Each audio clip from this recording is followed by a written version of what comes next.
Welcome to the Unseen, a place where real stories whisper from the dark. If you dare, hit that subscribe button and turn on the bell, because each night, a new tale awaits to haunt your screen. My name's Melissa, and this happened during the final week before I left high school. I wasn't the kind of girl who liked attention. I didn't even plan to show up that last week, but something pulled me in, something that, looking back now, I wish I had ignored. Everyone says their final week of school is full of memories. For me, it was the beginning of something I still carry to this day. It wasn't about grades, parties, or goodbyes. It was about a locker. Yes, a locker. At my school, there was this hallway, the oldest one, used less and less every year. At the end of that hall, buried in the shadows and the smell of mold, was locker number 311. Nobody used it. In fact, most students didn't even walk past it. Some said it was broken. Others said it was haunted. And then there were the seniors from years before, whispering that the locker had once belonged to someone who was never supposed to graduate. The janitor, Mr. Glenn, once caught me wandering near it. He said, "That locker should have been welded shut. Nothing good ever came from opening it." He walked away without looking back. I should have listened. On the second day of that week, my best friend Julia convinced me to explore the hallway again. We were bored. Graduation rehearsals were done, exams were over, and it felt like nothing really mattered anymore. "Come on," Julia said. "One last adventure before we leave this dump." I hesitated, but she was right. It was our last chance. When we got to the end of the hall, the lights above flickered like they were tired of being alive. The locker looked rusted shut. I told Julia maybe it was a bad idea, but she just smiled, reached into her bag, and pulled out a tiny crowbar she'd borrowed from her dad. "Are you crazy?" I whispered. "Little bit," she grinned. It took less than a minute. With one loud creak and a puff of stale, freezing air, the door slid open. It was empty, or so we thought. Inside, there was no smell of dust, no forgotten books or trash, just air. Cold, stale air that didn't belong in any normal school hallway. We laughed it off at first. Julia even stuck her head in and shouted, "Hello," like some cheesy movie character. But the moment her voice echoed back, fainter and slower, we both stepped back. We closed the locker and left. That should have been the end of it. But that night, something strange happened. I was brushing my teeth when I heard a soft knock on my bedroom wall. I live alone with my mom. No one should have been outside my room. When I opened the door, no one was there. But taped to the hallway mirror was a sticky note. You heard it too. I didn't sleep much.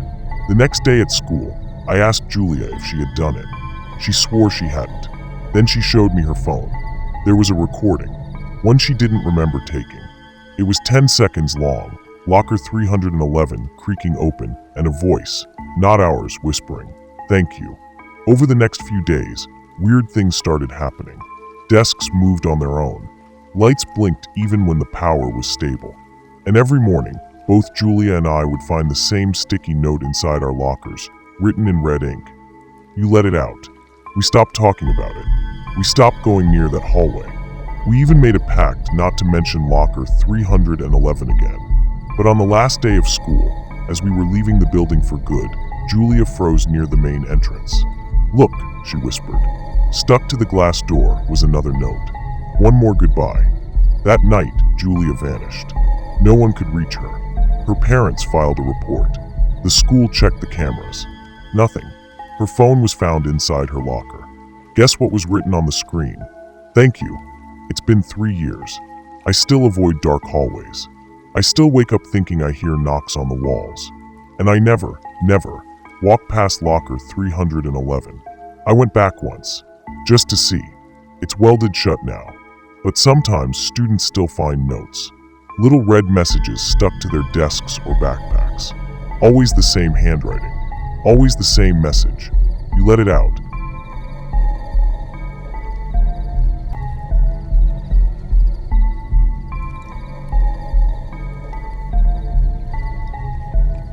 My name is Daniel, and I used to work as a substitute art teacher in a high school just outside of town.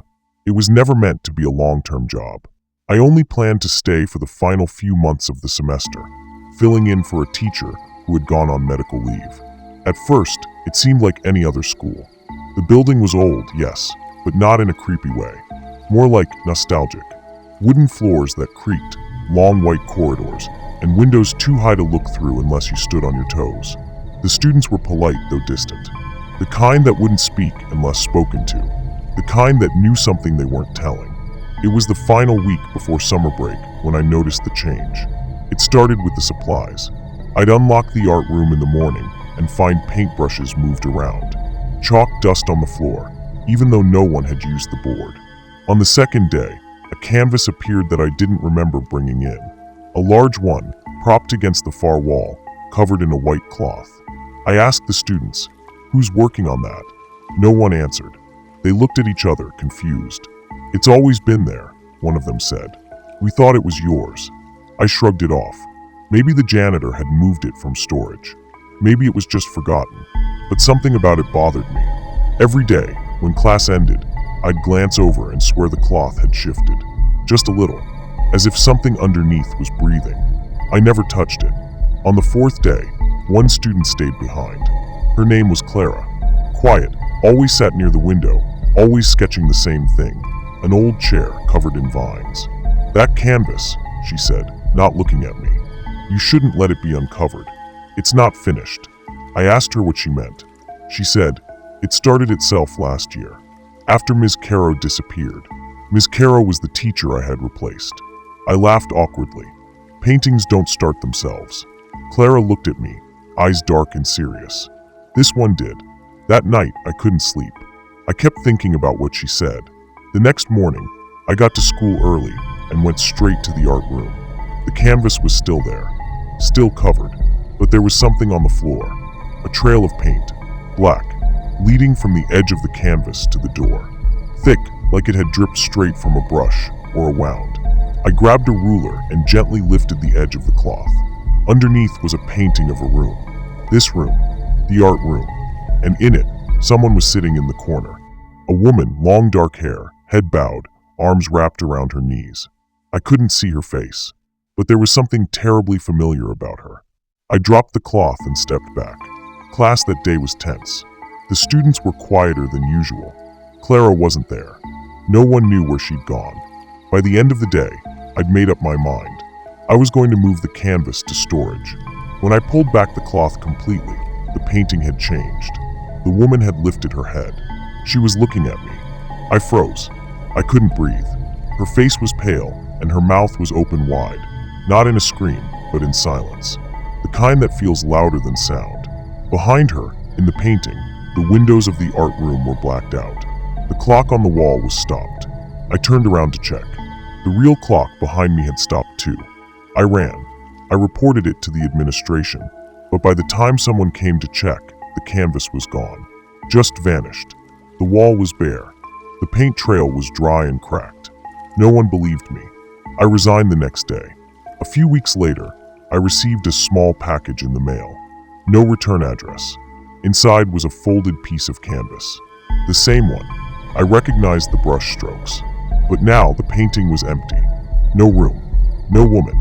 Just a single word written in red in the center. Finished.